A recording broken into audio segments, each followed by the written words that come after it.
5 Mysterious Unsolved Cases, Part 3.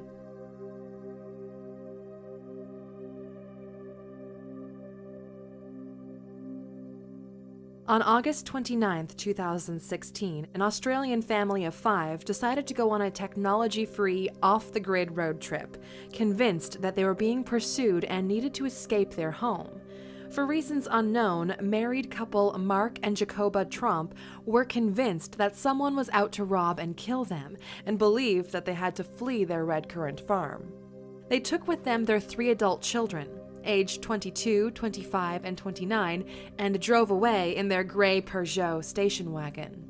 They left their passports, credit cards, and cell phones behind, and when they discovered that their son Mitchell had brought a phone along on the trip, they made him throw it out the window as they were convinced it was being used as a tracking device. Each member of the family, over the course of 6 days, was found one by one.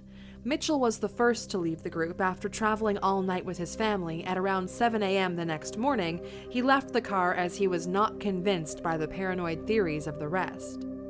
Later that day, the 2 daughters of the group, Rihanna and Ella, also left their parents and stole a car and drove to the town of Goulburn, where they reported their parents as missing. The 2 sisters then decided to part ways, as Ella wanted to go home and feed her horses, and Rihanna did not. Police found Ella once she arrived back at the family home. Shortly after, Mitchell also arrived back at the home. Rihanna was the last of the children to be discovered. She was mysteriously found in a catatonic state in the back of a stranger's vehicle. She did not know who or where she was. The next day, Jacoba, the mother of the family, was found aimlessly wandering in the town of Yass, 217 miles away from her last known location. It is unclear how she arrived there and at which point she left her husband. Jacoba was found in a delusional, agitated, and confused state. She and her daughter Rihanna were both taken into psychiatric care.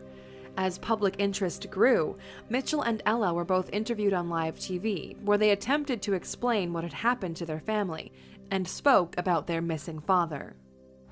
Can you shine any light on or perhaps explain why he may not want to be found? Because he's scared that people are after him. He's not in a good state of mind. And start off on this trip, I think it's just quite a confusing story. It is very confusing. I still feel confused. I think our state of minds wasn't in the best place. And yeah, it's hard to explain. Really, yeah. There's no bizarre, one reason for it. It's, bizarre. Yeah. On the 6th day of the ordeal, Mark Trump was finally found near Wangaratta Airport after seemingly traveling over 900 miles in total and was taken to the local police station. He didn't appear to appreciate the media attention and offered the middle finger to photographers and reporters. Investigators can find no reason why the family felt the need to flee from their home. No drugs were involved, and no previous history of mental illness has been discovered. Theories ranging from chemical poisoning to stress in the family to toxins in the water or even just a hoax have been put forward. Some are also suspecting that the bizarre incident could be a rare case of folie à plaisir, which in English is translated as the madness of many. This disorder can be responsible for close-knit families sharing a heightened delusion of paranoia or fear. Although this is only speculation, and the real reason for their actions and their apparent need to escape is yet to be discovered.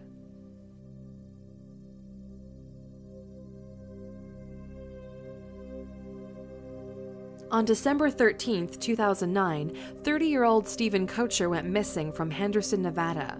A clean-cut, well-respected, church-going man, Stephen decided to take an unexplainable road trip from his home in the state of Utah to his final destination of Nevada. Stephen's car was found in a dead-end cul-de-sac, and he was shortly reported missing. Surveillance footage shows him parking his car, leaving it there, and walking out of the frame. In this footage, he is alone and appears to be walking as if he has a destination in mind.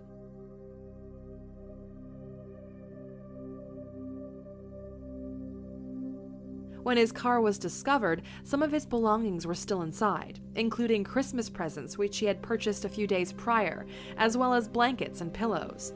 Items missing from the car included Stephen's cell phone, wallet, passport, and driving license. For 2 days after his disappearance, his cell phone signal was picked up by a signal tower several miles from his car.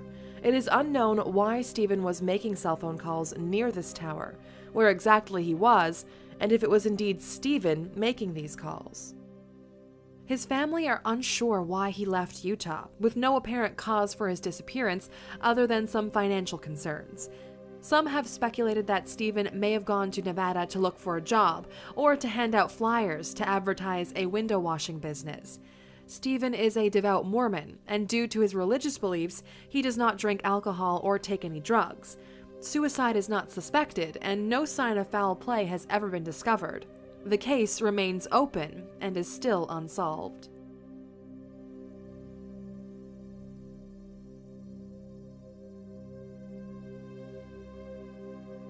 "14-year-old Andrew Gosden went missing on September 14, 2007, and was last seen by his parents leaving home early for school. The teenager, who was described as a maths genius by his teachers, was very intelligent and was into the goth scene.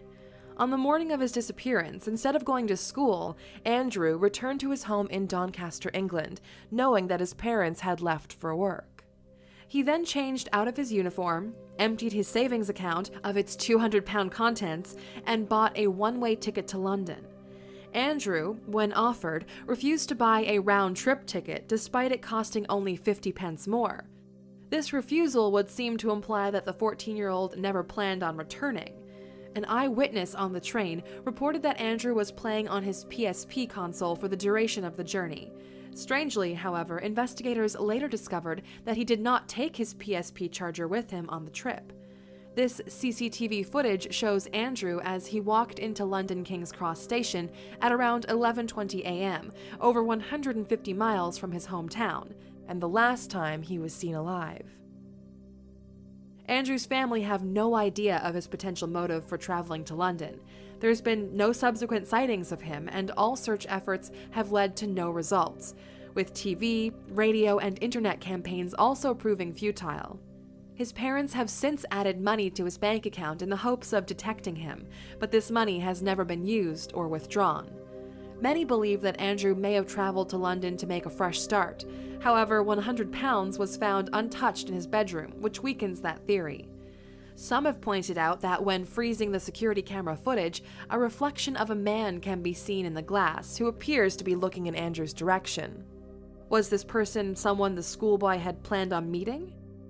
Perhaps, most strangely of all, a few years after the teen went missing, a visitor to a police station claimed to have information on the case, but because the station was closed, this man was asked to return the following day. However, he never did.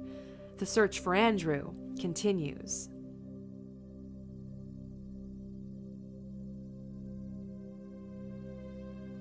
On August 9, 2013, 26-year-old Brandon Lawson went missing from his car on Highway 277 near Bronte, Texas.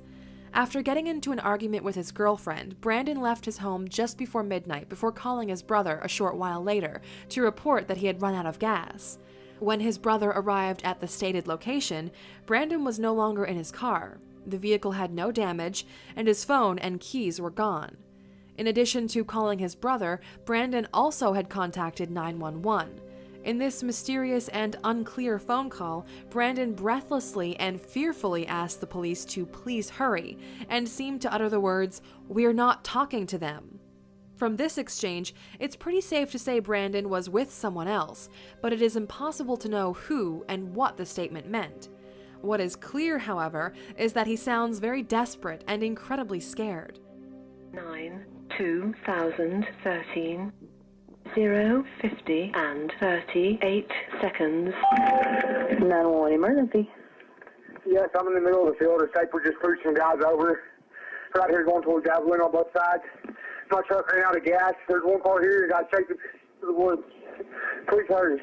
Okay, now run that by me. I'm not talking to him. I actually ran into him. Ah, you ran into him. Okay. Got the first guy. Do you need an ambulance? Yeah, no, I need the cops. Okay. Is anybody hurt? Hello? Hello? Hello? Although Brandon's 911 call is very hard to understand, repeated listens seems to imply that some unidentified people were trying to take him into the woods, though this speculation cannot be confirmed. After arriving at the abandoned vehicle, Brandon's brother's girlfriend decided to give him a call and was told by Brandon that he was 10 minutes up the road, and mentioned that he was bleeding. This was the last time they ever heard from him. Brandon's family and friends are unable to guess what happened that night, and all speculation has been fruitless. The 29-year-old has 4 children and a girlfriend, and no apparent motive to run away. No trace of Brandon has since been found.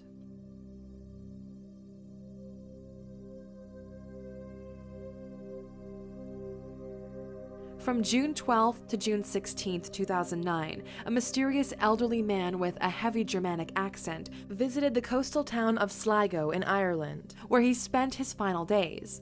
The man checked himself into the Sligo City Hotel under the name Peter Bergman and paid for his stay in cash. On June 16th, the body of this enigmatic man was found on a beach under very mysterious circumstances. Investigators looked at all available CCTV footage in an attempt to work out what had happened to him. They noticed that when Bergman left the hotel each morning, he was carrying a disposable plastic bag. He would then return later in the day, seemingly without this bag. It is believed that he was gradually and carefully disposing of his personal belongings, though no evidence has ever been found. On the second morning of his stay, the man visited the local post office, where he purchased 8 postage stamps and airmail stickers. Presumably, this means that he sent out several letters in the post, most likely to friends and family, but this is only speculation.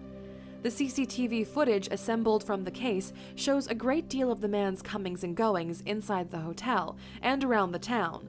However, no footage exists of the moments in which he disposed of the contents in his purple bag. Investigators believe that by meticulously and intentionally avoiding cameras during these key moments, the man was attempting to hide his actions and decrease the chances of his disposed belongings ever being found. It is unknown why this man seemed so intent on permanently hiding his identity, though it is clear that this was very important to him. The real mystery began when the investigators uncovered that the name Peter Bergman was an alias, as there is no record of anyone in the same age bracket or description possessing this name anywhere. On his final day in Sligo, the man checked out of the hotel with his purple plastic bag and 2 more black bags. He then walked to the bus station, where he is spotted on CCTV carrying only 2 bags. The man goes inside the coffee shop and can be seen in the footage pulling out a piece of paper and reading it before tearing it up. He then took a bus to the beach of Ross's Point. Many witnesses saw him and reported that he was pacing up and down the beach and seemed to be behaving strangely. It is at this beach that his body was later found.